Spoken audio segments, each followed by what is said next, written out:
Video games used to be magic. You'd boot up your console, hop into a match, and you'd just lose yourself for hours. No battle pass, no limited time offers, no loot boxes. You just played, got better, and had fun. Maybe sometimes a game would offer some cosmetic upgrades for your favorite characters or weapons, and you might have been more than happy to pay a few dollars for a high quality skin. But these days, something feels off. Games are more advanced than ever, with better graphics, bigger worlds, and stronger mechanics, yet somehow they're also worse. They're more frustrating, more hollow, more exhausting. So what happened? This has been making the rounds for a while, and everyone's got a take on this, but I really wanted to share mine.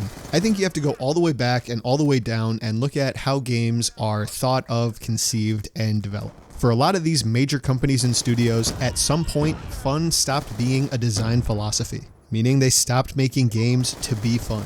And instead, their goal shifted to making games that are profitable. Every major title has a content roadmap, season passes, premium skins, and if they can get away with it, straight up gambling mechanics. The goal isn't to make something that people love or have fun with. It's to make something that keeps people spending. And remember, this is a design philosophy. This isn't happening because developers are lazy or they're talentless or they just don't care about making good games. It's because this design philosophy literally doesn't allow them to focus on making fun games. Developers are leaving the industry in droves, and if you talk to them, you'll probably hear a similar story about how they joined the industry to make great games and to produce beautiful works of art. But they had to leave the industry because the industry wouldn't allow them to do that. It's a meat grinder. And I mean, it makes sense, right? These old games that everybody loved and looks back on fondly, like Call of Duty, which I'm still loving Black Ops 2, clearly. All the other great ones, Modern Warfare 1, 2, and 3, Black Ops 1, 2, and 3, Battlefield 3 and 4 and 1, the late 2000s when sports games like Madden and 2K were at their peak,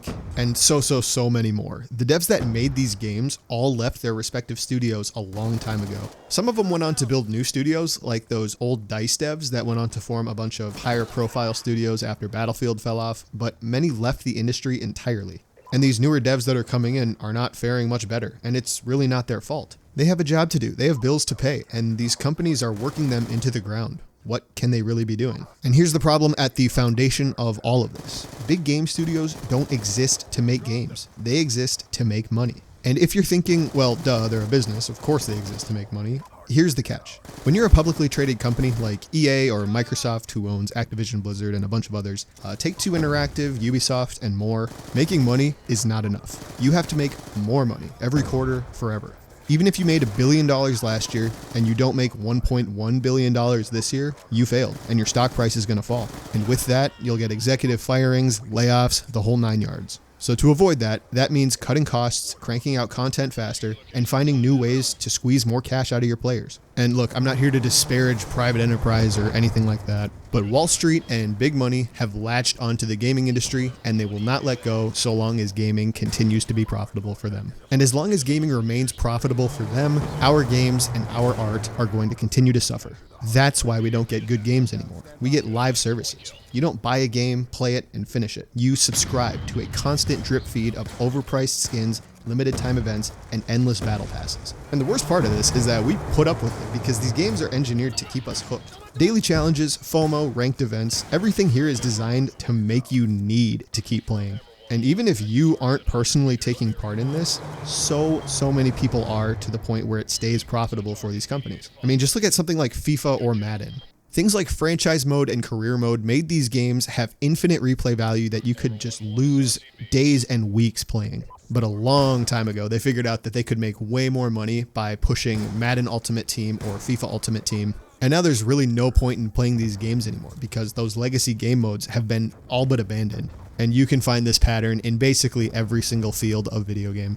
And now with all that in mind, this doesn't tell the whole story. There are still good games out there, and new great games are coming out every single day. Like, they still exist, but they're coming from these studios that aren't so closely tied to the stock market. How about Baldur's Gate 3, one of the best games made in recent history? It was made by a studio that took their time and wasn't so pressured to monetize everything. They were able to do this because they're not publicly traded. They're owned by their founder, who isn't beholden to investors' interests. Or how about Stardew Valley? A single dude made that game because he wanted to, not because some investors told him to.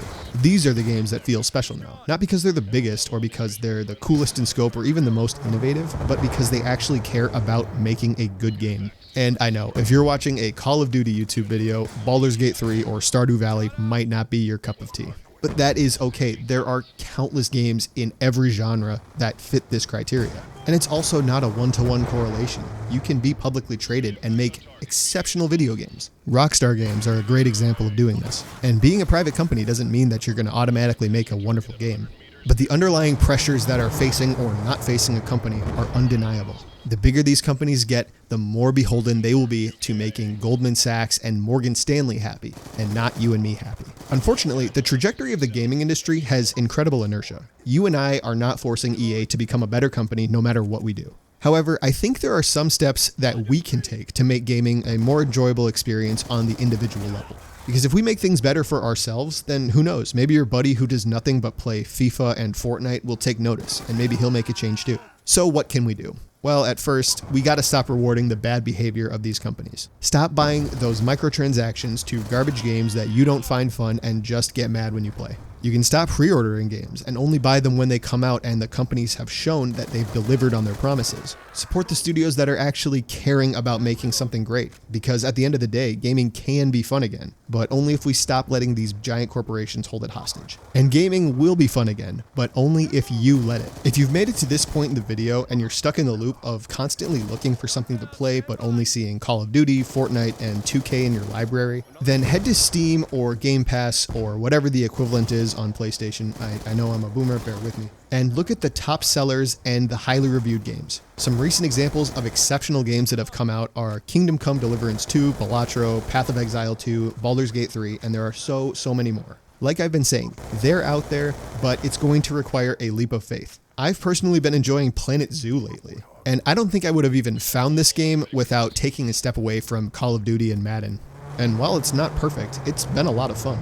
If you drop your preconceived notions of what a good game is or what a game that you like to play would be, I promise you're going to find some amazing games to play. And you're inevitably going to find games that you don't like to play, and that's fine. Part of this whole process is expanding your horizons and trying new things that you might not have thought you would have liked. It's like trying new food or listening to new music. I don't know. I just like to take the philosophy of try new things and keep an open mind with me throughout my life, and it's really helped me. But with all that being said, the only constant of the video game industry going to hell and your experience getting worse is you. It's up to you to try better games, to play better games, and to not spend money in worse games. Because unfortunately, titles like FIFA and Madden and Call of Duty are going to do what they're going to do regardless of what you want. Listen, this message is not going to get very far, and even if it did, I'm not going to convince millions of people who are buying battle passes to stop. And that is a-okay. If your definition of fun and how you enjoy playing video games is buying microtransactions to FIFA or whatever, good on you.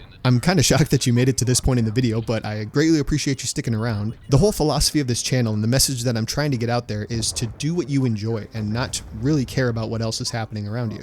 And that absolutely applies to the entertainment in your life. And if you've lost your love of gaming like I did before, hopefully this video can serve as something of a roadmap to help you find that love again. Because gaming used to be an escape. It used to be magic. And if we want that magic back, we're going to have to start choosing differently. Video games aren't getting worse just because. They're operating exactly how they were designed to, and we don't have to keep playing that game. Thank you all so much for watching. If you enjoyed this video, please consider leaving a like and subscribing, and let me know what games you've been enjoying down in the comments below. But that's all for me. See you next time.